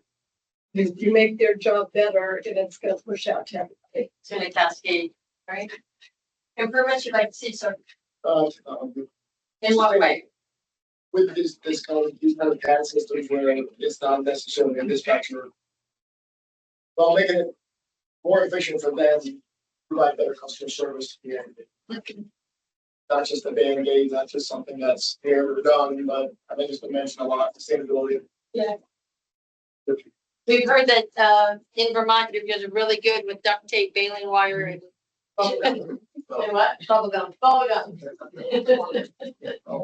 That's one piece though, and, all right, what would you see as improvements, like? Two pieces. One is standardized training across boards. So whether you're working in Arlington, Rutland City, St. John's Battery, everybody's treated the same way. So that doesn't matter who you call, where you call, the end product, at least on the front side. The other part that I really haven't touched on a lot too, I'm on the state. Scott and Jim, but actually narrowing it down so you may have to say 2 senators. That is all I do. You just answer 911 calls. That way it has to be dedicated spam calls. That way it frees up the dispatcher and get the help. New Hampshire system. Yeah, like that. With that, okay. So I wanted to just comment on the standards, in the standardized training. So when we talk about, regionalization, consolidation, how do you kind of find a state sponsor from an operational perspective? We like things to happen really organically. We found that that's kind of the most successful way. There are some states out there that have mandates on bringing people together and regionalization, consolidation, stuff like that. A lot of times that's really, really challenging. So we try to look at it as organic as possible. And, back in the day, it used to be all about bringing people physically together, 2 center, 1 center, whatever that looks like, make them sing Kumbaya. Doesn't really work. Today, it's more about, I call it Baskin Robbins, 30 some different flavors. Our goal is to kind of figure out, how does this look for this particular area, right? For the state, for the region, whatever that could look like. So that people can, again, get on board with it. So there's physical components in some cases perhaps, but there's also shared systems, like we're talking about, the whole conversation about technology, but there's also then from a policy and procedure perspective, standards for training that can be statewide, recruiting, hiring, those types of things where you can bring together and leverage, again, economies of scale and staffing personnel to be able to share resources and bundle that together as well. So physical shared systems and from a policy and procedure perspective are also things that we're looking at as we try to find the public safety system, communication system that can work. Next. One of those state legislators, like my colleagues at the end, that here to observe. You still have something you would like to share? Well, I as a commissioner knows, I do work with the budget of public safety and also P91, so it's particular of interest to me. But I'm just looking at the end of the day, how can we do this most efficiently? We can provide the service that we need to provide. We can figure out the pain, which is very difficult because I represent 4 communities that would be deathly afraid of the new addition to their property tax, which are already on. But somewhere we gotta figure out a way to Say, want this? What's the give and take? Sir? I guess co-location, where towers you have would help with coverage. Places that have the walls in their coverage and expand. That's what's the perfect you like to see summarized? It just be kind of expand out. If you don't have the VAT system, maybe it's adding the designated fire EMS dispatch. And then they can back up on services twice a day. Again, go back to open go back to forum. And build from there. You had a good system, got consolidated, it didn't work. Appreciate that. Just kind of go along with my comment last night, is supporting the dispatchers and making their job as easy as possible. And some of that was brought up here today by Hartwood, leveraging technology to make their jobs easier. And really, at the end of the day, that's a service better for our customers, really. You know, the state police or the other agencies that we dispatch for. So to me, that's kind of, it takes so long to train a dispatcher properly to do their job, whether they're from that community or not. So I'm always thinking, what, how are we gonna get, these dispatchers up to speed as fast as possible? Sometimes you're looking into AI and different types of things like that, you know, that's, I think, the trend now. Yeah, there's a lot of that discussion right now. Clerk, improvements. I'm gonna say just what I'm saying. I think that we haven't had, for a number of reasons, we haven't had a lot of launch in adopting technology in our system, and there's a lot of opportunity to do that, where we can all receive rapid, accurate, timely, uniform information, and that who's responding to your incident. Okay, that will help if the dispatcher will change the pages, we more efficient. And that kind of goes along with infrastructure as well. Our system, like generally, our RTS is a really good way. I can't imagine it like how we should finish something on our system because it's a patchwork, right? We've got really good solid state structure, and we've got some there's stuff that maybe you own that's tied into the system, and maybe you own some this, and it's just I would go along with the bubble gum duct tape, but I would also throw in a goat paint. I'm just.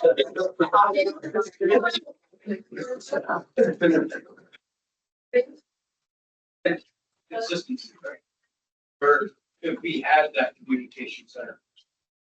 I can only imagine what it's like trying to get the data. We fire EMS and police, never mind the statewide, right? And the data is probably non-fictional, right? Not consistent. So let's be consistent. This study doesn't exist. Right. Yeah, there's a disconnect between that. Transparency, getting the call out, getting the information to us.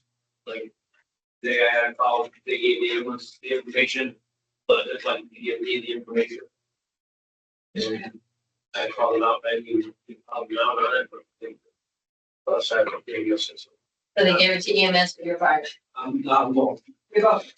Okay. TM was something I'm up with. But again, with where I was set, I don't even, I have always that I would have the communication on stuff. So co-mingling your technologies, because on the police side, they're saying the system's not bad, so they can actually hear each other talk. On the fire side, we're playing, you know, game of telephone, trying to say, hey, Mike, you talk to the next guy for me because I can't. So getting it so we can communicate with whoever we want to talk to readily. Yeah, like how you said. Just adding that side of grammar for EMS to the side of police. To start looking at the whole system and make it all come down. This allowed to come from straight.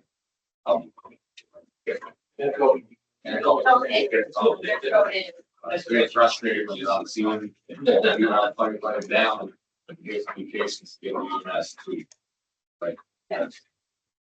Establish this officer. Yeah,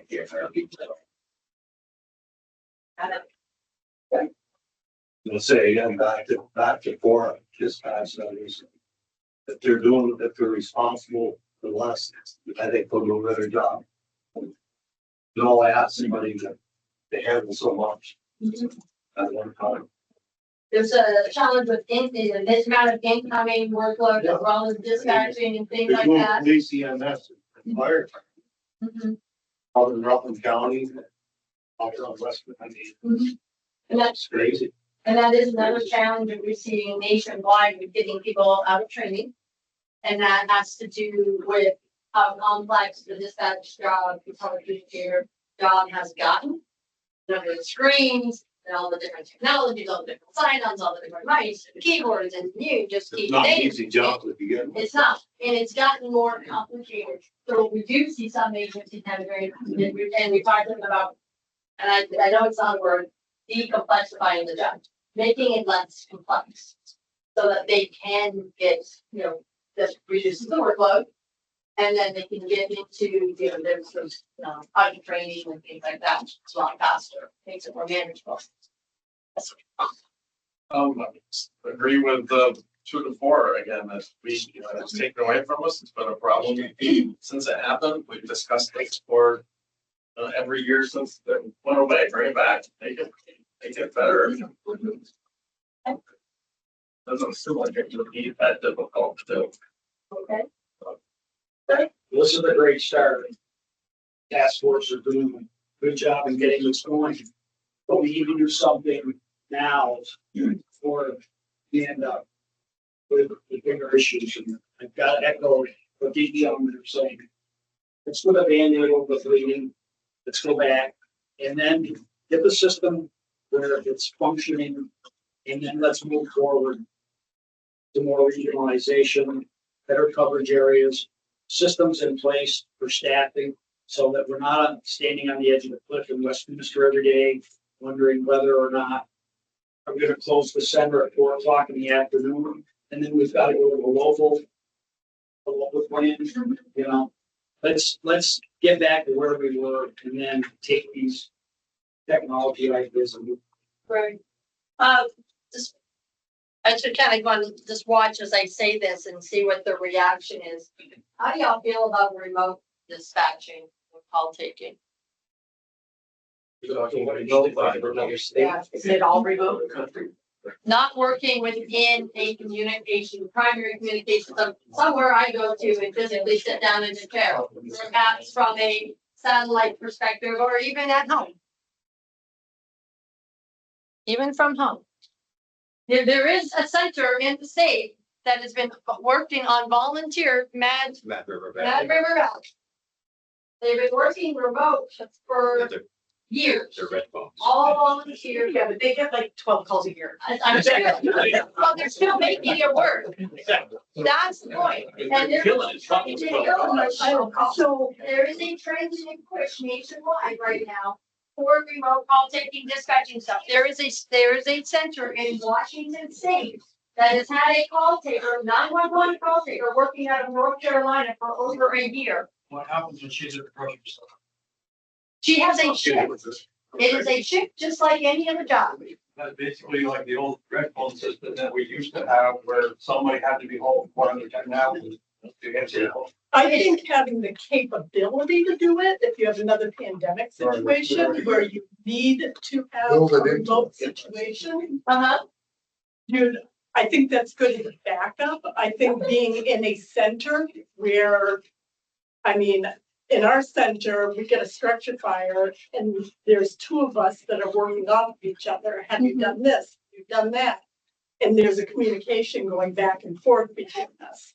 So, but I think there could be a time and place for a situation like that. Yeah. Whereas, you get another pandemic situation and let's. Okay, and I asked you, yes.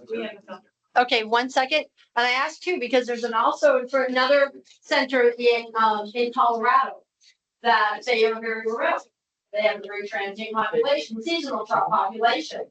It's very hard for them to get there. So what they did is they've opened up a satellite center in between where most of their staff are located, which is 2 hours from their center.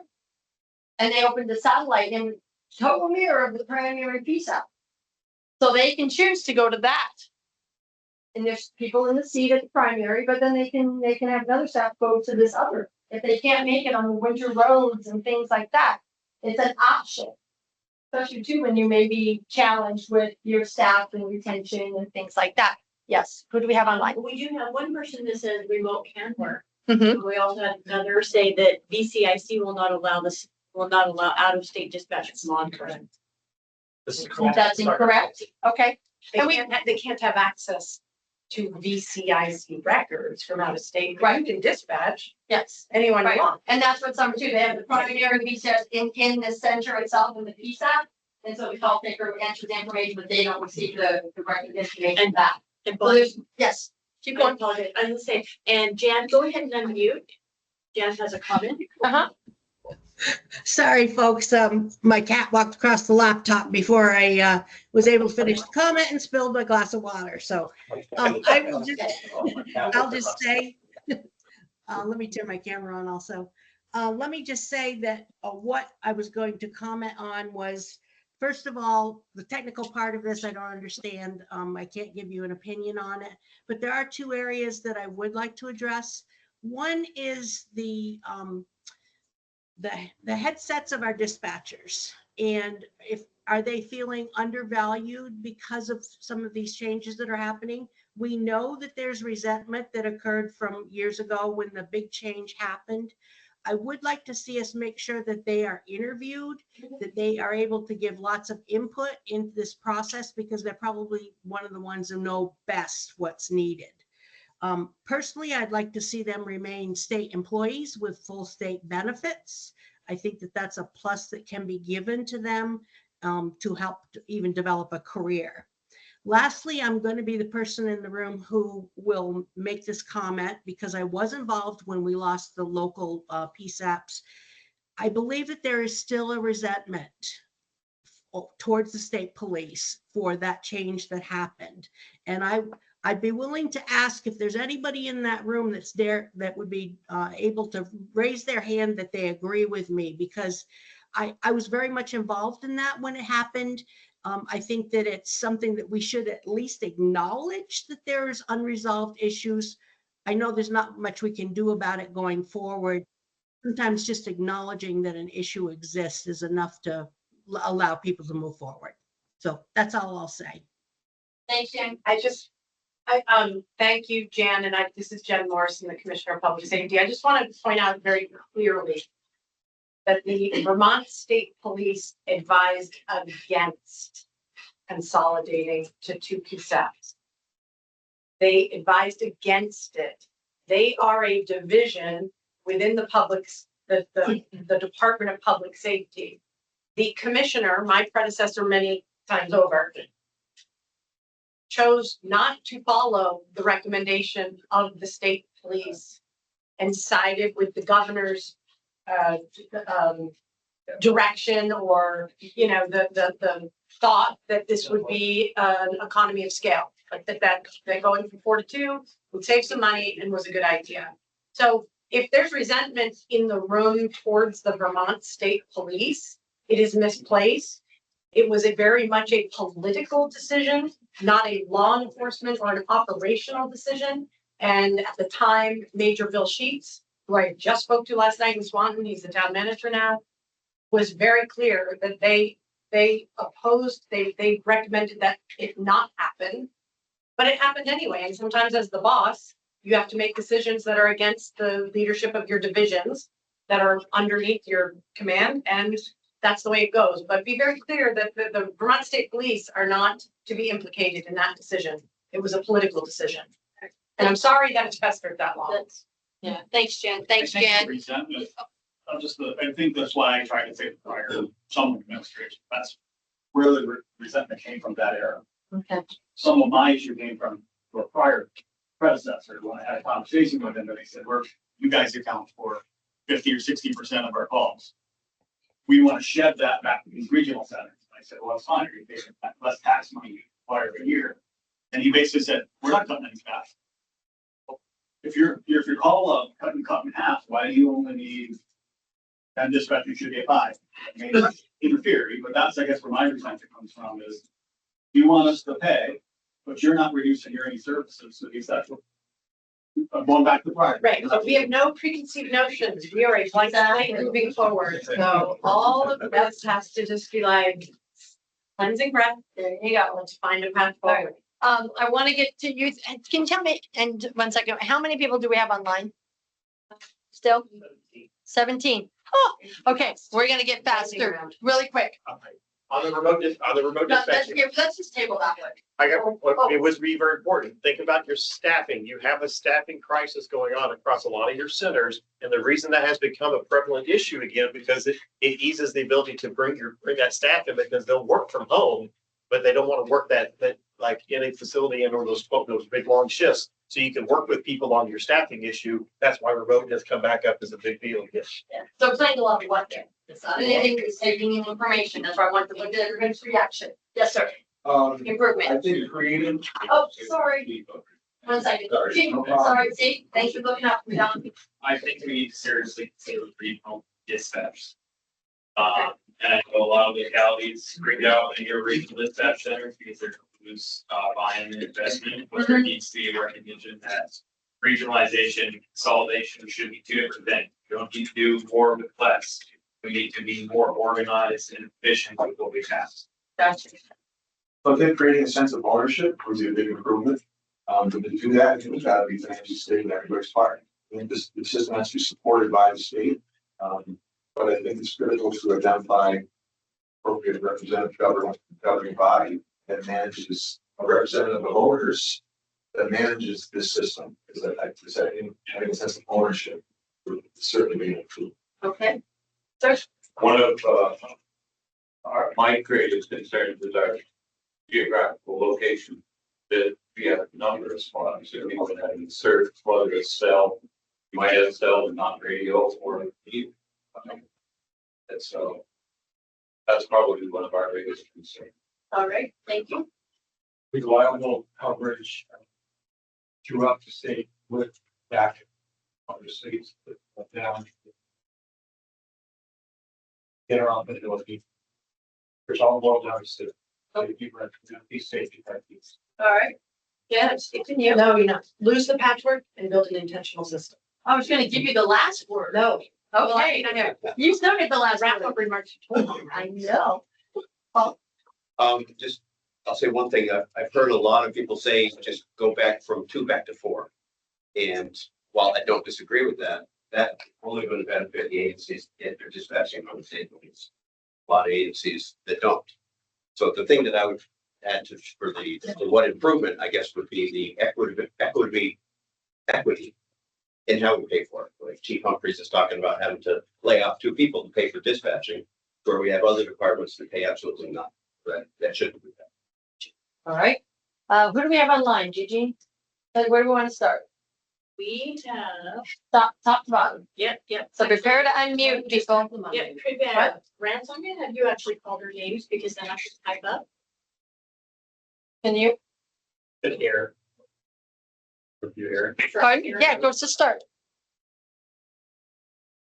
Aaron, you want to speak? I've already shared. Thank you. Okay. Who? Avery. What improvement would you like to see in the system, if any? No, go keep going. Elizabeth? Elizabeth, are you there? I don't have a mic. Okay, just put yours in chat, Elizabeth. Who's next? David? David? What improvement would you like to see, if any, in the system? You might be on mute. Kate? Do you have anything you'd like to share? I don't have a mic either. Oh, David doesn't have a mic. Please put it in chat, David. Kate? All set, thank you. All right. Robert, how about you? And what improvement would you like to see in the system?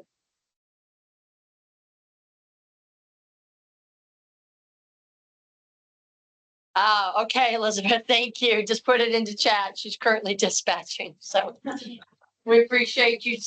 Let the cat walk on your. Yeah, don't let the cat walk on your keyboard. And not working remote. What did she say? Not working remotely. Oh, not working remotely. Thank you. David, are you there? No, who's next? Matthew? Don't, Matthew already spoke. Yep. don't be afraid to break the mold and do big things. Okay. Like it. Mike is on there. What? Yeah. Sure. Mike. Mike? Yep. So as a member of the task force, I'll echo the commissioner's statement. But I also want to add in, this, whatever we put together the complexity needs to be an afterthought. In other words, the dispatchers and the people using the system need to be able to come in and work functionally without seeing complex systems. It needs to be a smooth integration. Got you. Thank you. Gigi, is there anything that they shared chat wise that needs to be shared for those that didn't have a mic?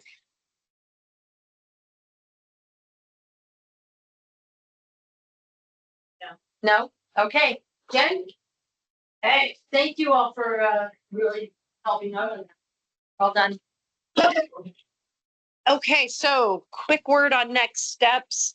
I think that everybody has completed the questionnaires. Grants, am I correct? All 38? Is there just one left? Two left. We know, they know who We they know are. who you are. So. Nobody in this room. I was gonna say, if it is, please, please, please. Lock the door. You know, I'll find it. Right, anyway, and I think there's just one on-site left to do. So as they mentioned, they've been not just receiving information about the inventory of assets and equipment, but going on site and talking to the folks who are responsible for the dispatching operations in all 38 of the Vermont-based places. So you are now going to see a cybersecurity survey come your way. It will not be nearly the size of the one that you just got and turned in, but it's important that we understand the cybersecurity landscape so that we know what exists currently, and then we can make recommendations about where, no matter what the solution is, this should be the baseline of cybersecurity requirements. We have 2 more town hall sessions just like this next week. You're welcome to come join again. If you want to go to the one in Springfield or the one up in St. Johnsbury, you can also join online. There are virtual attendance is totally fine. All of these recordings will be on our website. That slide's coming up quickly. After the town halls, there will be 2 what we're calling community listening sessions in October.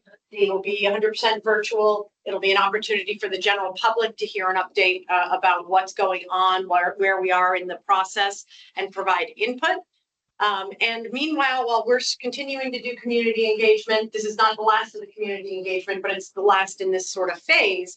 The team from MCP with the assistance of Televate are going to be analyzing the data and information, including everything they've heard at these sessions, and clarifying any gaps, clarifying any questions they have about the data they've received, the feedback they've received. And then they're going to begin starting to model some potential solutions and dealing with the sticky issues of funding and governance and other things like that. And I think, yes, sir. Is there, and I probably missed this, but is there a mission, a vision for this project and a strategic plan to get there? Is that the ultimate aim?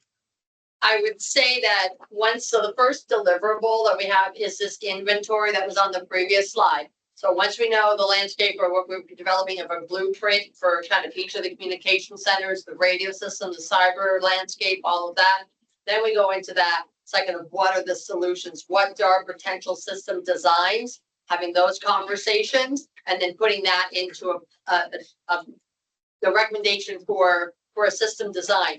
Some of those recommendations could include, of course, having that strategic plan of how then to implement from that point forward. So just to be clear, we obviously have a contract that includes a scope of work with mission critical partners. And there are certain deliverables, one of which is preliminary recommendations on what a future system would look like. And then engaging also in further, I guess we're calling them workshops or dives with stakeholders to clarify questions that might come up around each of those options that they present. Recommendations on governance and all that, and funding, governance, and what the system design should be. Yes. So this is the area where you can get more information about the task force or communicate with us through that email address. And I just want to say thank you for coming virtually and in person. If you're interested in this topic, please continue to lean in. Join our meetings, but any of these meetings, or the meetings of the task force. You can call any of the task force members or email any of the task force members and have one-on-one conversations if you're not comfortable, speaking publicly at a meeting. And just provide whatever feedback you have. The task force, I just really want to say the task force is not looking to do something to you or to first responders or to one community. We're hoping to do something with you and for you. And so we really hope that people will continue to be part of the conversation.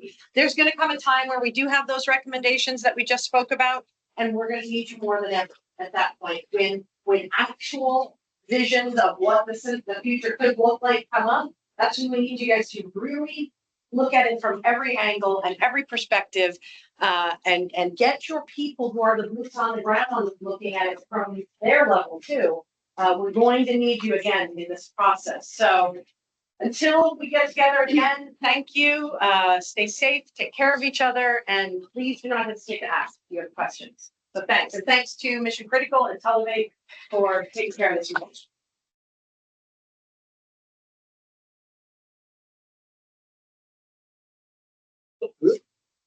I